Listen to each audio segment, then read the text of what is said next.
Someone wants to start us off with the first question. The floor is open.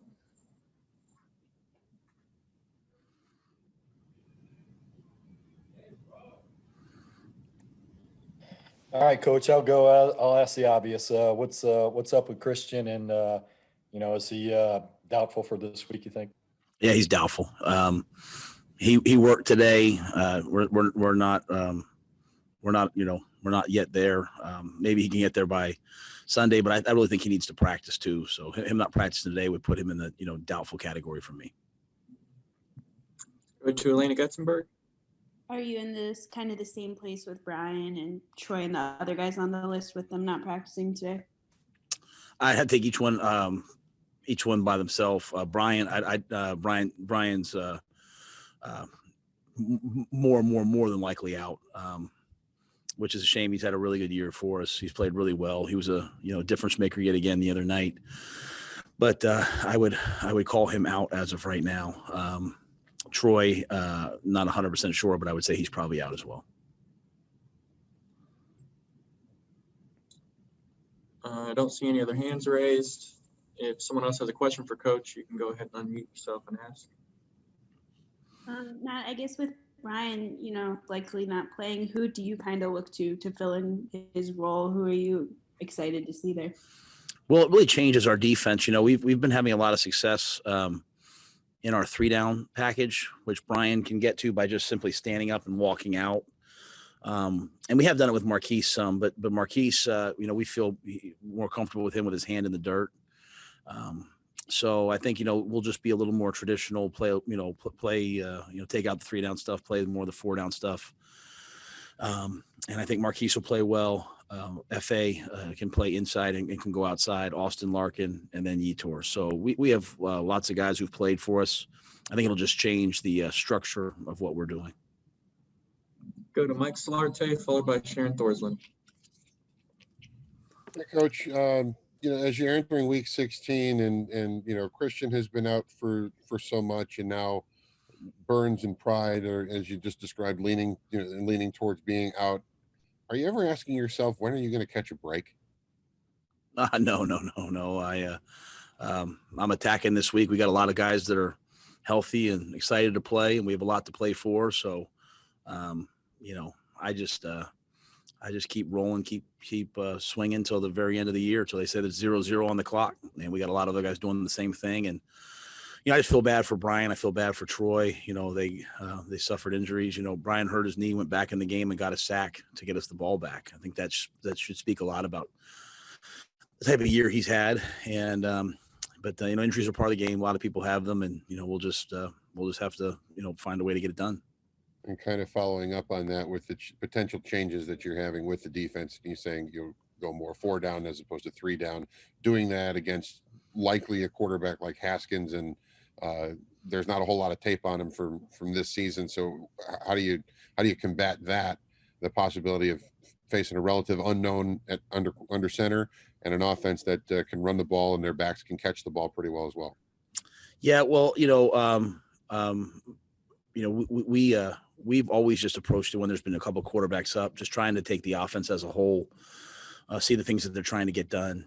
As you said, the tight end, Thomas is having a great year. McLaurin's having a great year. The backs catch the ball, run the football. I mean, I think they've got a nice system in place. Scott Turner does a great job.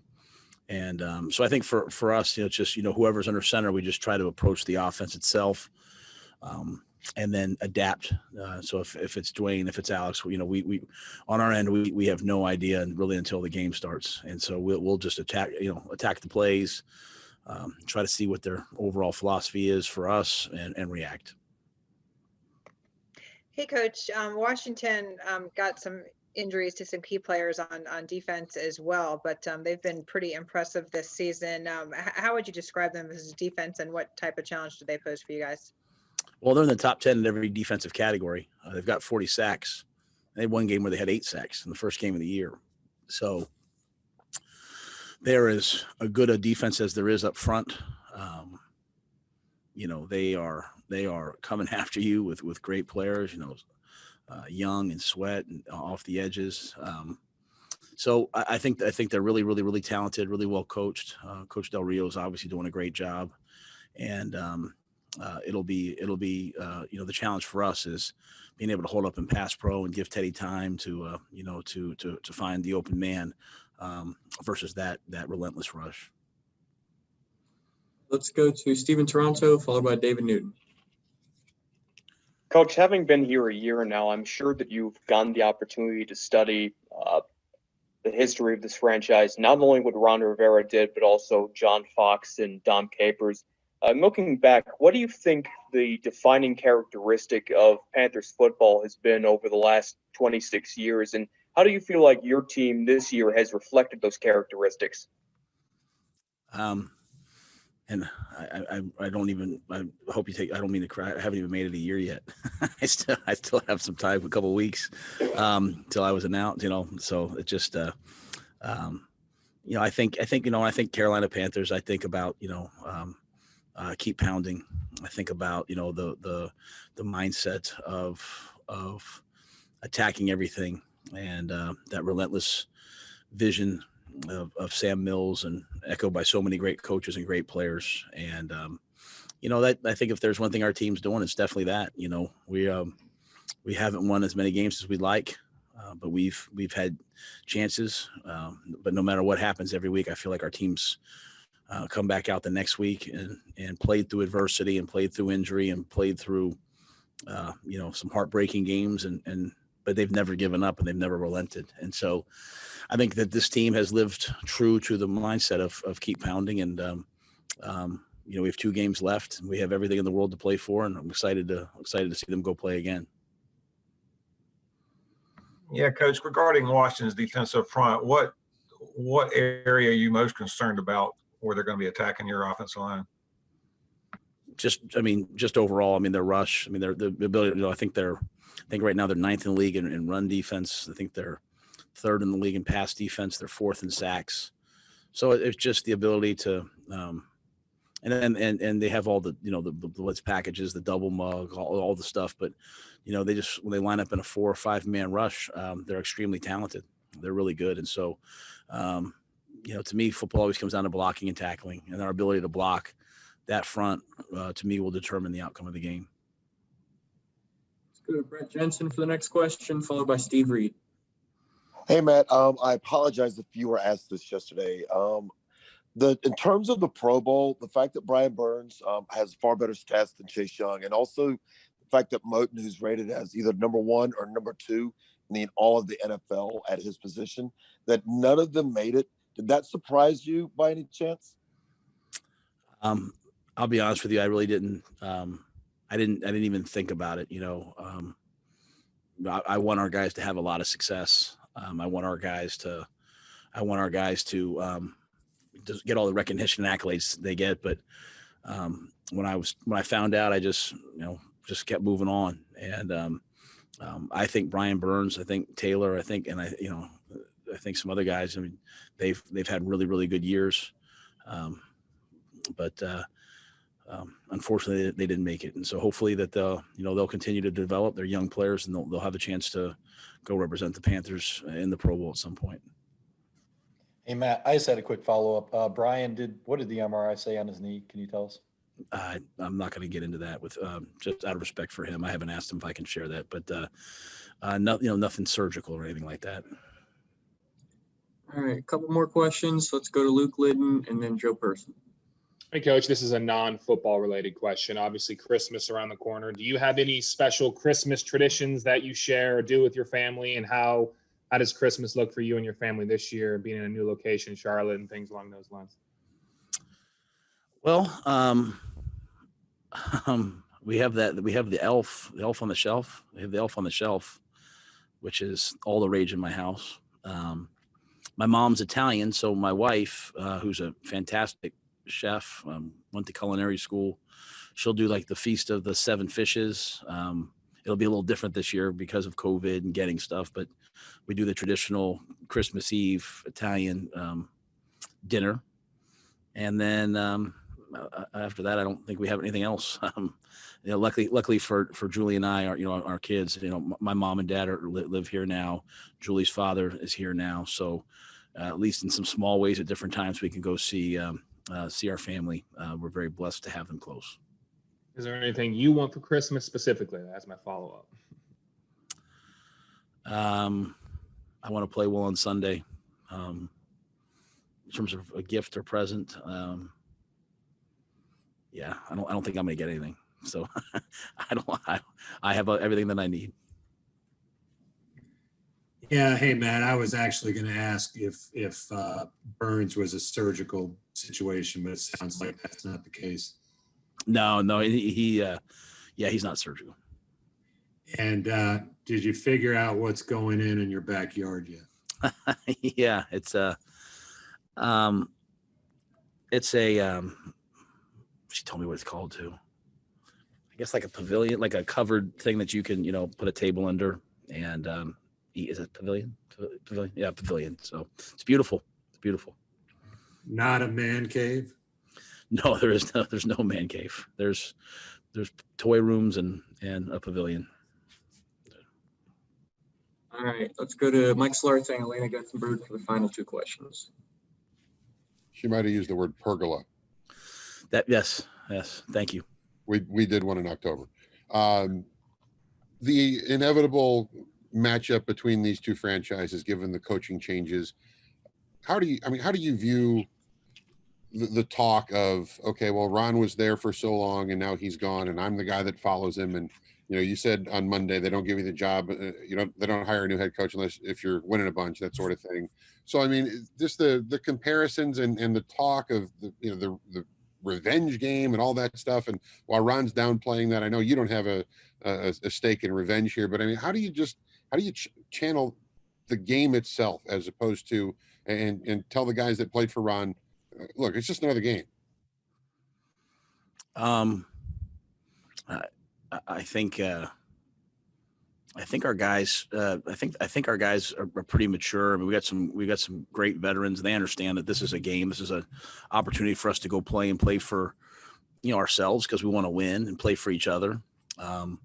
So I don't spend too much time talking about those things. I think that there's a lot of really good coaches and a lot of really good men that were here that are on that staff now, and I'm sure there'll be lots of guys on our team that played for them that will hug them and talk to them before the game and talk to them after the game and all those things. I know, I know what those relationships are like. I've had I think I've had 7 or 8 games this year where maybe less, I don't know, where a guy who's played for me is on the other team.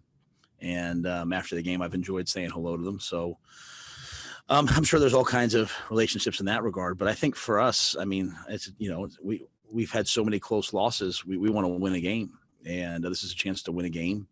And, for Coach Rivera, I can't speak for him, but they have a chance to go to the playoffs. They have a chance to win their division. So I'm assuming they're going to be as locked in as you can possibly be with the chance to go win their division. And for us, I expect us to be locked in because it's a chance to go play and to go win. And we have, we have some things we have to get done.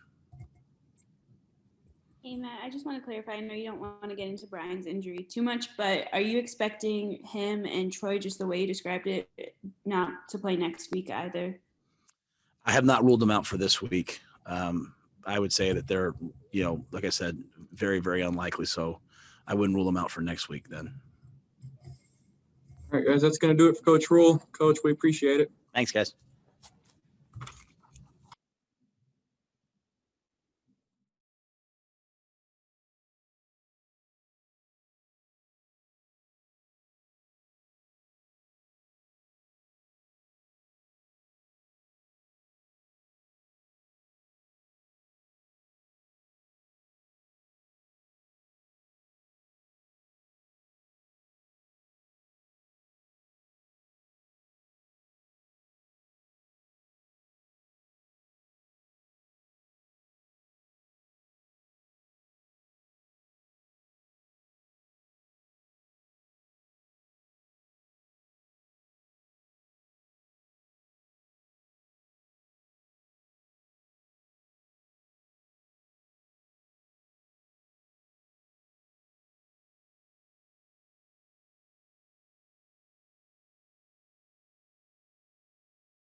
If anyone wants to start us off with the first question, floor is open.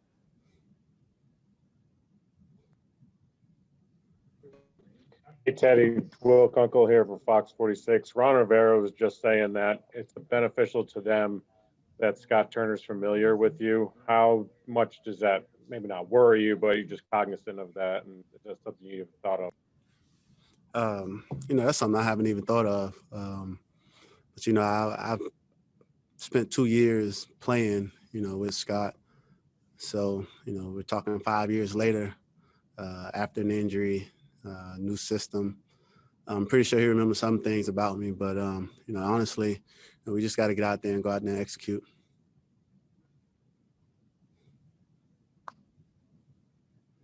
I don't see any hands raised, so if someone has a Teddy, question. I'll go again. How with it? I'll keep this train rolling. Has there been any extra talk in there about Ron this week from some of the guys that used to play with him? Does it feel like a different week for a lot of those guys at all? It's one of those deals where I think guys are doing a good job of just controlling, their emotions and, how they may feel towards Coach Rivera and going against him. Obviously, a lot of them are excited to see him, especially, myself as well. I've been following his story. I've played against him a couple times. So, we're aware, of the storylines that may be leading up to the game. But, at the end of the day, we got to go out there and play. Storylines and feelings don't really win football games. Speaking of storylines, he actually said that he thinks it's an awesome story that you're back as a starter in the NFL about 5 minutes ago. How cool is that for you to maybe hear? It sounds like you're a little bit of a fan or at least an admirer of what he's done. Yeah, it's cool to hear. I have nothing but respect for Coach Rivera. Like I said, I've had the opportunity to play against him my rookie year.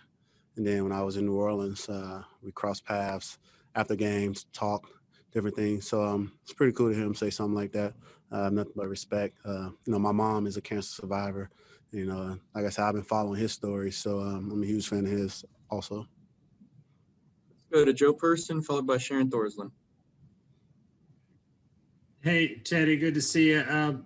Wondered, you guys have had some issues, not issues, but injuries at left tackle. How nice has it been that, at right tackle, you've had Taylor Moton pretty much every game, every snap? Yeah, it's been very nice having Timo. Timo is a guy, he's easily a favorite, around here just because the type of person he is off the field, but also the way he conducts himself.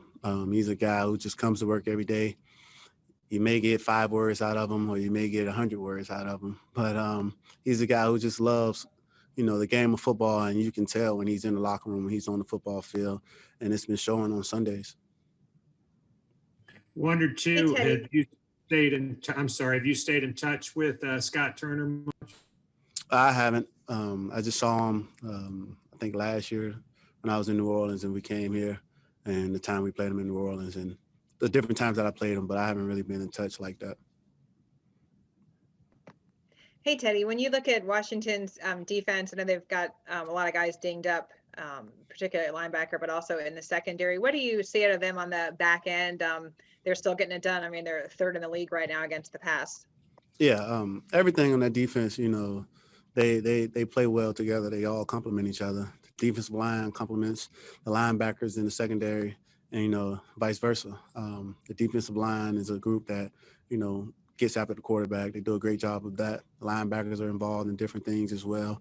So that way on the back end, the guys, they play with confidence because they know they have a defensive line, who can get after the quarterback. And at the same time, they're good football players.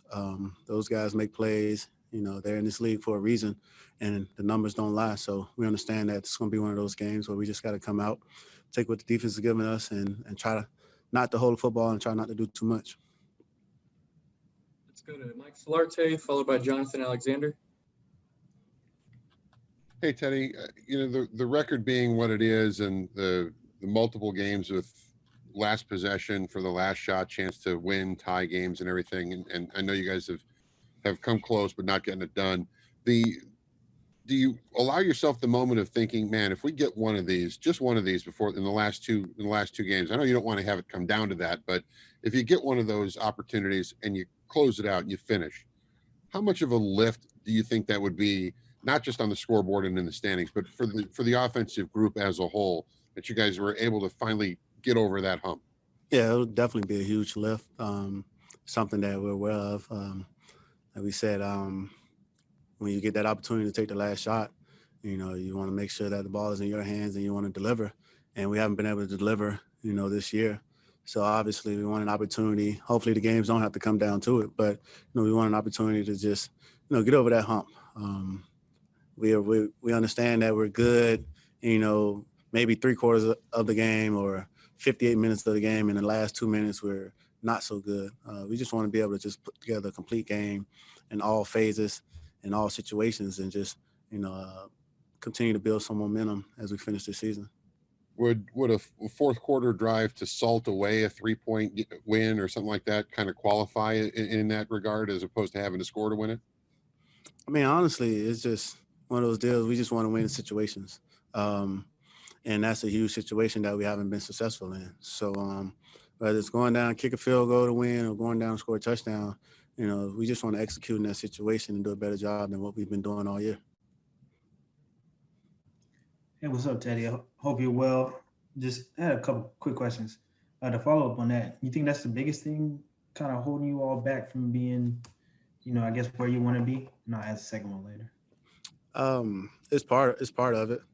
I think when you watch us, sometimes we're a good football team from the 20-yard line to the 20-yard line. You know, there are times we got in the red zone and we struggle. There are times where we're great offense on first and second down and we struggle on third down. Or there are times where we were bad on first and second down and we're great on third down. So I think we just have to become a consistent team, man, and you know, just play one play at a time, know our jobs, and continue to execute our jobs at a high level.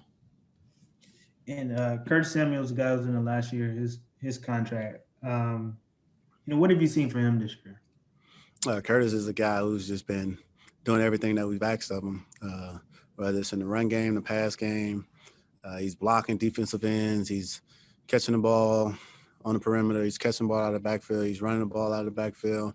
He's a guy who's, you know, come up big for us this year. And I'm just excited that he's able to, you know, do the things that he's been able to do this year. Let's go to Steve Reed for what looks like the final question. Hey, Teddy, I wonder if you what you see out of Chase Young and that defensive front. I guess they got 40 sacks this season, but what do you see from Washington's defense? It's a group that they play well together, and you know, they understand their rush patterns, their games that they're going to run. They do a great job of understanding that the opponent's pass protections, you know, their philosophies and things like that. So you see those guys winning. You know, their second moves are great. You know, if the first move don't work, they're able to retract, run down the quarterback, different things. So it's the reason that they have 40 sacks. All right, guys, looks like that's going to do it. Teddy, we appreciate your time. No problem. Merry Christmas, guys. Happy holidays. Thank you. Merry Christmas, Teddy. Teddy.